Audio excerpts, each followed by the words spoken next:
4 ოქტომბრის საქმეზე თბილისის საქალაქო სასამართლოში მორიგის ხდომა მიმდინარეობს. საქმე ეხება პაატა ბურჭულაძის, მურთაზ ზოდელავას, ირაკლი ნადირაძის, პაატა მანჯგალაძის, ლაშა ბერიძის, ირაკლი შაიშმალაშვილის და კიდევ 5 პირის ეპიზოდს.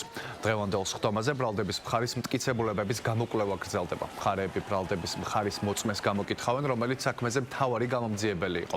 შეგახსენებთ, სახელმწიფო ბრალდება დაკავებულებს რამდენიმე მუხლით ჩადენილ დანაშაულს ედავება. მათ შორის არის საქვეყნოდ მოწოდება საქართველოს კონსტიტუციური წყობილების ძალადობით შეცვლისკენ, ასევე ჯგუფური ძალადობის ორგანიზება და ხელმძღვანელობა. პაატა ბურჭულაძე ამ პროცესს არ დაესწრება, არც სურვილი აქვს და არც დიდად მიზანს და საფუძველს დასწრებისას ვერ ვხედავთ, მით უმეტეს რომ მარხვას ინახავს და ამ სპექტაკლში მონაწილეობს მიღება ალბათ იმისთვის არ იქნება ფლად გამარჯვებული ამ ეტაპზე. რაც შეეხება პროცესს, ჩვენ ვაგრძელებთ მტკიცებულების გამოკვლევას, ჩვენ ვიხილავთ სავარაუდოდ ფსევდომტკიცებულებას, რომელიც არც დანაშაულს არ ადასტურებს და არც შემედაწყვეტ შეხებისკენ არ არის მიმართული.